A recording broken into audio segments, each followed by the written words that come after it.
Well, hello there, everyone. Welcome back to English at Gym, Listen and Speak. I'm Sarah, and today, honestly, I'm feeling a bit called out by our topic. No? Why is that? And hello, everybody. I'm David. So, Sarah, what's the matter? Did you realize you don't have any hobbies? Hey, that's okay, that's actually exactly it.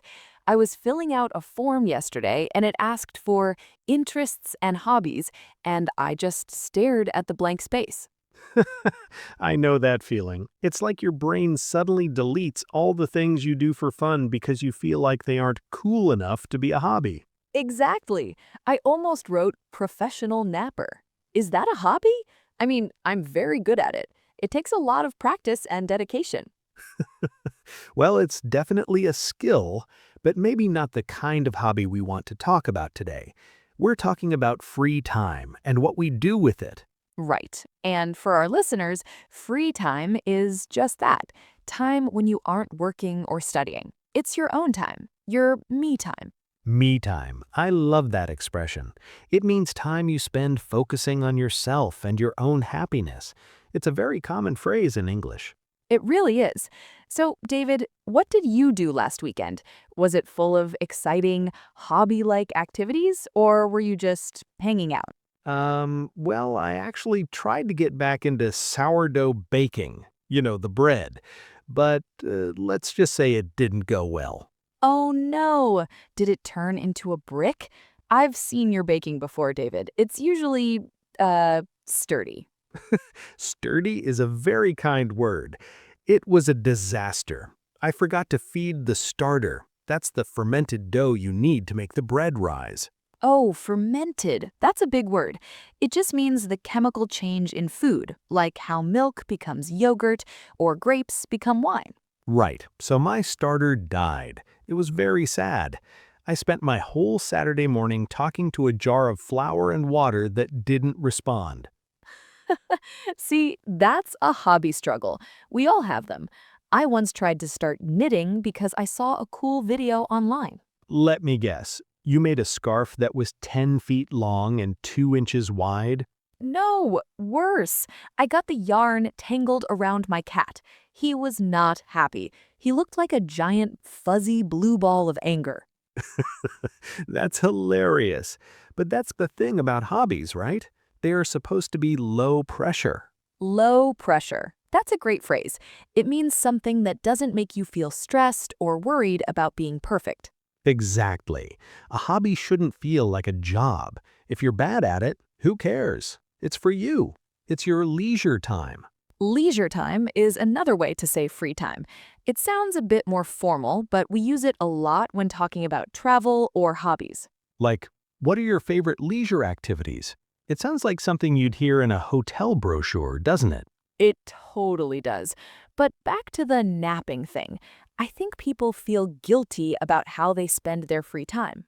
Guilty. That means feeling bad because you think you've done something wrong. Why feel guilty about resting? Because social media makes us feel like we should be hiking a mountain every Saturday. Ugh, tell me about it. I see people posting photos of their productive hobbies at 6 a.m. I'm still dreaming about pizza then. Productive means doing a lot of work or getting results, but hobbies can just be for unwinding. Unwinding. I like that.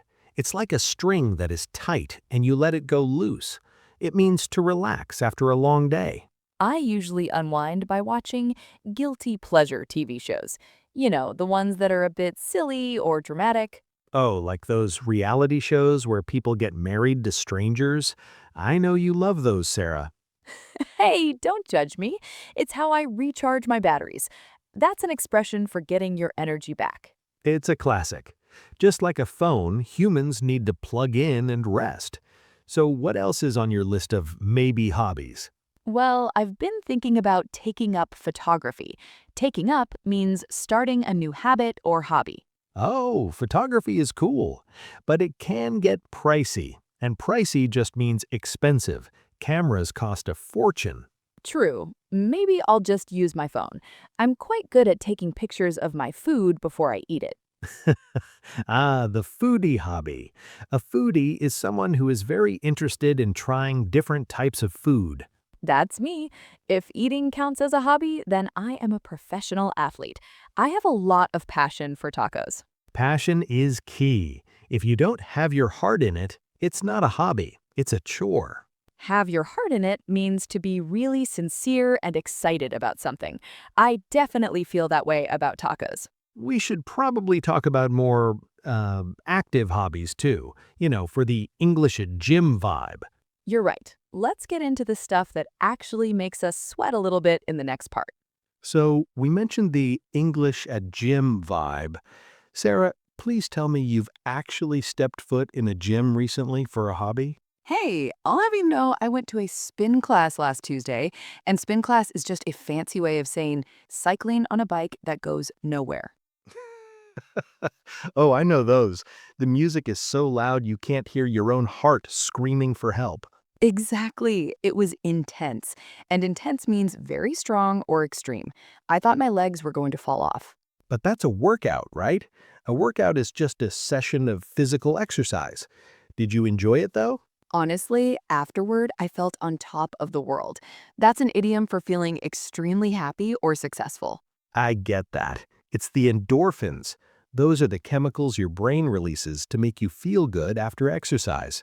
My brain was happy, but my muscles were sore. Sore means feeling physical pain, usually from using your muscles too much. I'm more of a solo hobby person when it comes to the gym. Solo means doing something alone, by yourself. Oh, so you're the guy with the giant headphones on looking very serious while lifting heavy things? That's me. I like to get in the zone. That means to be completely focused on what you're doing. I can't do that. I need a workout buddy. That's a friend who exercises with you to keep you motivated. Motivated is a great word. It means having a reason or the energy to do something even when it's hard. Exactly. If I'm alone, I'll just slack off. Slack off means to work less hard than you usually do or be lazy. Don't slack off, Sarah. I can hear the trainer shouting that now while you try to check your phone. Stop. It's true though. But what about outdoor hobbies? Like, I don't know, hiking or jogging? Jogging is just running at a slow, steady pace. I tried it once, but I realized I only run if something is chasing me. I'm the same. I prefer brisk walking. Brisk means quick and energetic. It feels like you're doing something, but you aren't dying. That's a low-impact hobby. Low impact means it doesn't put much stress on your joints, like your knees or ankles. Good for us old people, right? But seriously, some people are really into extreme sports. Into something. That's a very common way to say you are really interested in a specific topic or activity. Like, I'm really into rock climbing lately. Have you seen those people? They look like Spider-Man. I have, but I'm clumsy. Clumsy means you move in a way that isn't smooth. You might drop things or trip over your own feet. I can see it now. David, halfway up a mountain, realizing he's forgotten how to use his hands.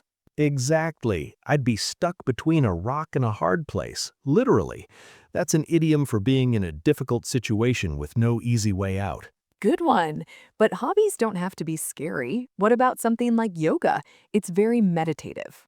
Meditative means it helps you stay calm and think deeply. I tried yoga, but I'm about as flexible as a piece of dry toast. Flexible means being able to bend easily without breaking. I think most people start out like dry toast, David. That's reassuring. Reassuring means something that makes you feel less worried or more confident. You just have to stick with it. This is a phrasal verb that means to continue doing something even if it's difficult. I think that's the secret sauce for any hobby. Secret sauce is a fun way to say the special ingredient or reason for success. Consistency is the secret sauce, doing a little bit every day instead of a lot once a month. I agree, but sometimes life gets in the way. That means your busy schedule stops you from doing what you want. Tell me about it. Between work and errands, oh, errands are those small jobs you have to do, like grocery shopping or going to the bank. I hate errands. They eat up all my free time. Eat up means to use a large amount of something, like time or money. That's why we have to carve out time for our hobbies. Carve out means to make or create time specifically for something important. I usually carve out an hour on Sunday mornings for my failed sourdough projects. It's my sacred time. Sacred usually relates to religion, but we use it to describe something very important that shouldn't be changed or interrupted. Exactly. No phones, no emails, just me, the flower, and the disappointment. You're so dramatic. But hey, at least you're giving it a go. Give it a go means to try something new. I'm trying, but I think I need a hobby that doesn't involve food. Maybe something more creative? So, David, you want to be creative, huh? Does that mean you're going to start painting masterpieces in your kitchen? Well, I bought some watercolors last week. I thought, how hard can it be? Turns out, very hard. Oh no, let me guess. You tried to paint a sunset and it looked like a blob? Exactly. A blob is just a shape with no clear form, like a drop of thick liquid. It looked like a tomato exploded on the paper. But that's the learning curve. A learning curve is the rate at which you learn something new. My curve is more like a flat line right now, but I find it therapeutic. Therapeutic. That's a fancy word. It means something that helps you relax or feel better mentally. Exactly. Even if the painting is terrible, which means very, very bad, the process of doing it makes me feel calm. I feel that way about gardening, even though I usually end up killing my plants. Oops. Wait, I thought you were a green thumb. A green thumb is someone who is very good at making plants grow. I'm more of a black thumb. Everything I touch turns brown and crunchy. It's a work in progress. Work in progress. That's a great phrase. It means something that is not finished yet and is still being improved. My whole life is a work in progress, David. But I love being outdoorsy. Outdoorsy describes someone who enjoys spending time outside in nature, doing things like camping or hiking. That's me. But I'm also a bit of a bookworm. A bookworm is someone who loves reading books all the time. I used to be a bookworm, but now I struggle to focus. Struggle means to find something very difficult to do. Is it because of your phone? I get distracted by social media so easily. Get distracted. That's when you stop paying attention to what you are doing because something else catches your eye. I'll be reading a deep, serious book, and then ping, someone posted a video of a dancing duck, and I'm hooked. Hooked. That means you're addicted or very interested in something. I'm hooked on those DIY videos. Oh, DIY. That stands for do it yourself, like building your own shelves or fixing a leaky sink. Yes, I watched a video on how to build a birdhouse. I spent 3 hours on it and ended up with a very expensive pile of wood. David, you're accident prone, aren't you?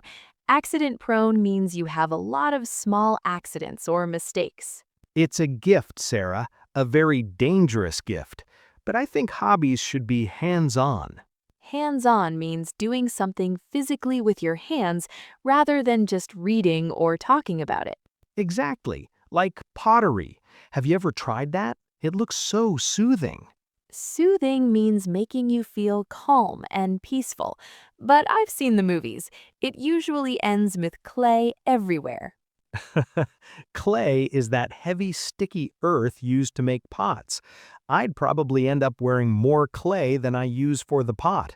That's the charm of it, though. The charm is the quality of being pleasant or attractive. It's okay to be messy. I agree. My messy painting is still hanging on my fridge. It's a reminder to keep trying. A reminder is something that helps you remember a particular fact or idea. That's actually very sweet, David. Thanks.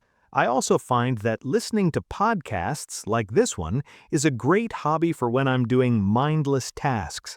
Mindless means something that doesn't require much thought or intelligence, like folding laundry or washing dishes. Exactly. It's a way to kill two birds with one stone. Oh, I love that idiom. It means to achieve two different things at the same time with one single action. Like learning English while you're cleaning your room. It's the ultimate hobby hack. Ultimate means the best or most extreme example of something. Our listeners are so productive. They really are, but I think we should talk about how to actually stick to a hobby without giving up. Good idea. Let's talk about consistency and goals in the final part. So, Sarah, we've talked about failing at sourdough and tangling cats in yarn, but how do we actually keep a hobby? That's the million-dollar question. Million-dollar question is a fun idiom for a very important or difficult question to answer. For me, the secret is not to bite off more than you can chew.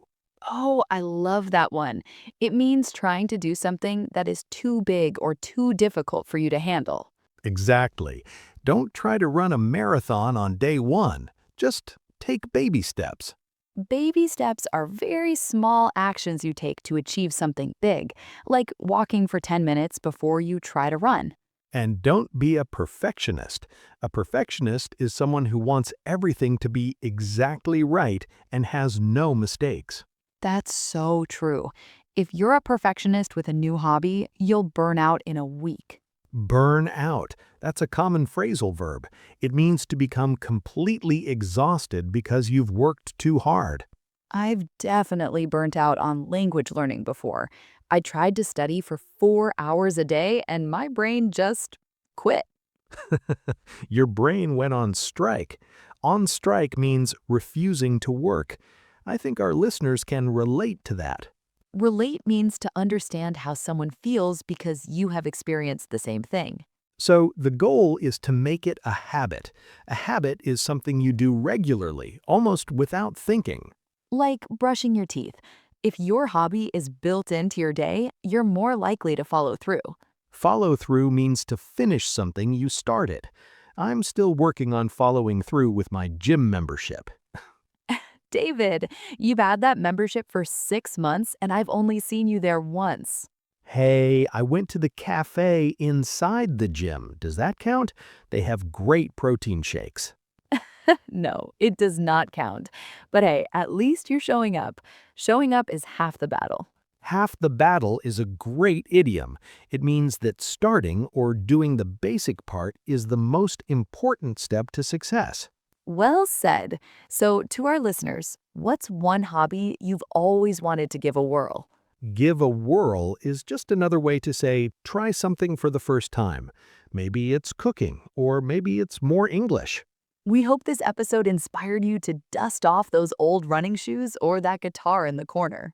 Dust off means to start using something again after a long time. Go on, give it a go. Quick recap. Before we wrap up, let's look at a few key phrases we use today. Me time, time spent relaxing on your own. To take up, to start a new hobby or habit. Bite off more than you can chew, to try to do something too difficult. Work in progress, something isn't finished yet, but is improving. We had so much fun today. If you enjoyed this episode of English at Gym, Listen and Speak, please subscribe and leave us a review. Yeah, tell us about your hobbies in the comments. Are you a green thumb or more like Sarah with the black thumb? Hey, I'm working on it. Anyway, thank you so much for listening and practicing your English with us. Keep practicing, keep unwinding, and we'll see you in the next episode. Bye, everyone. Bye-bye.